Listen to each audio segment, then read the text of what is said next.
آج عبداللہ بہت خوش تھا کیونکہ آج اس کے بیٹے حذیفہ کا اسکول کا پہلا دن تھا۔ عبداللہ دن بھر رکشہ چلاتا اور جو کماتا اس سے گھر والے اللہ کا شکر ادا کرتے ہوئے زندگی گزارتے۔ عبداللہ ان پڑھ تھا، اسے پڑھنا لکھنا بالکل بھی نہیں آتا تھا۔ اسی وجہ سے وہ چاہتا تھا کہ اس کا بیٹا تعلیم حاصل کرے اور علم کے ذریعے پوری دنیا میں دین زندہ کرے۔ عبداللہ نے سب سے پہلے مسجد کے امام صاحب سے، جو عالم دین تھے، مشورہ کیا کہ عبداللہ کی تعلیم و تربیت کس طرح کی جائے۔ امام صاحب نے عبداللہ کو مشورہ دیا کہ سب سے پہلے حذیفہ بیٹے کو کسی اچھے دینی ماحول والے اسکول میں داخلہ دلوا دو، پھر کچھ عرصہ بعد جب حذیفہ بیٹا اچھی طرح پڑھنا لکھنا سیکھ لے تو اسے کسی اچھے مدرسے میں قرآن یاد کروا دیا جائے۔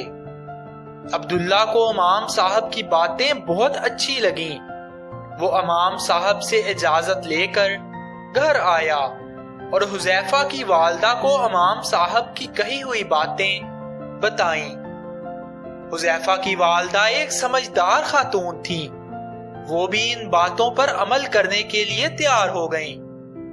عبداللہ گھر کے قریب موجود اسکول گیا اور حذیفہ کا داخلہ اسکول میں کروا دیا۔ آج حذیفہ کا اسکول میں پہلا دن تھا۔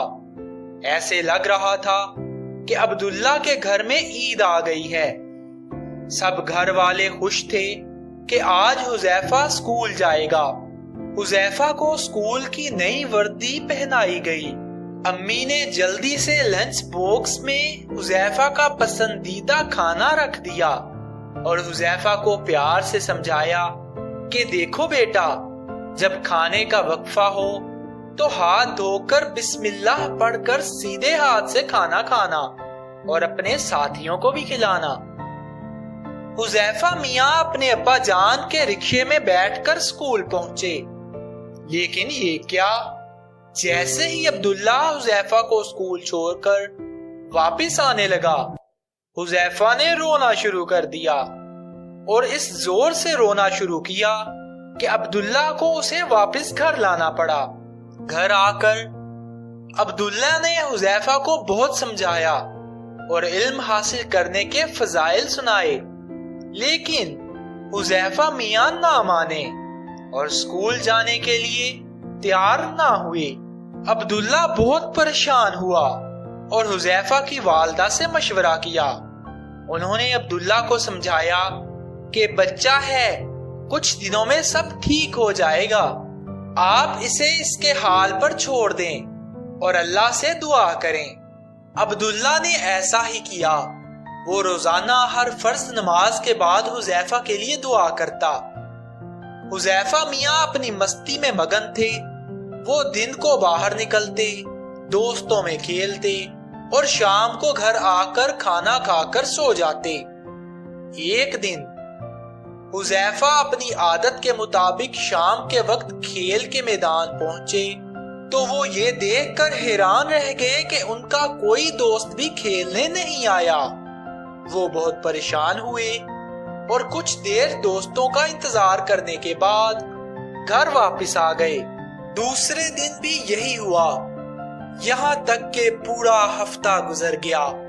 اب حذیفہ نے بھی گھر سے نکلنا چھوڑ دیا۔ ایک ہفتے کے بعد حذیفہ کے دروازے پر کسی نے دستک دی۔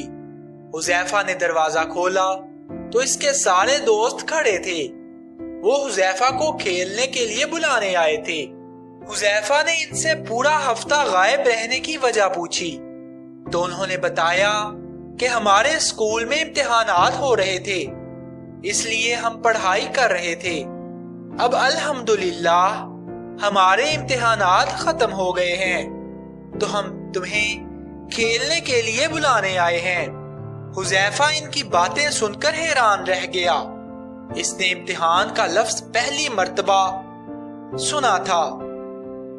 اسے پتا ہی نہیں تھا کہ امتحان کیا ہوتا ہے۔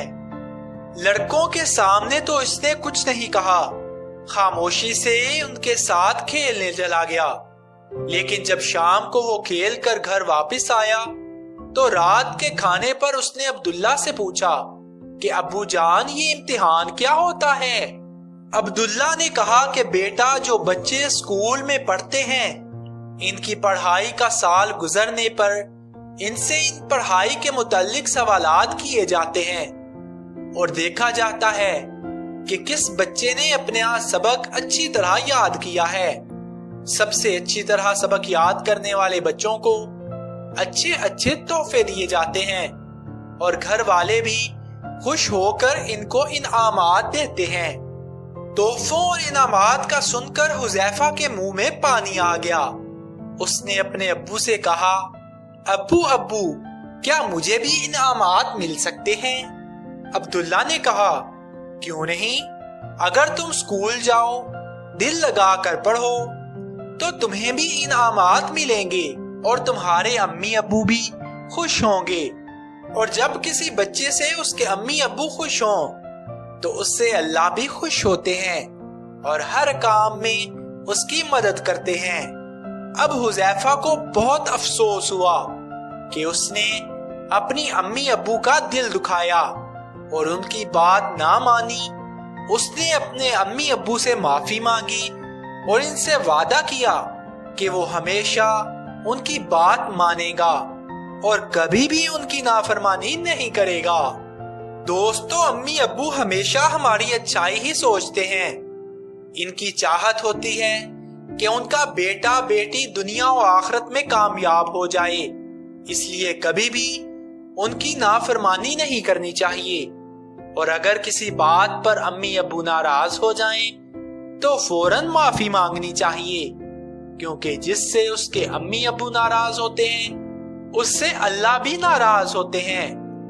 ہمارے پیارے نبی صلی اللہ علیہ وآلہ وسلم فرماتے ہیں، سخط الربی فی سخط الوالدین، یعنی والدین کی ناراضگی میں اللہ تعالیٰ کی ناراضگی ہے۔ ہم امید کرتے ہیں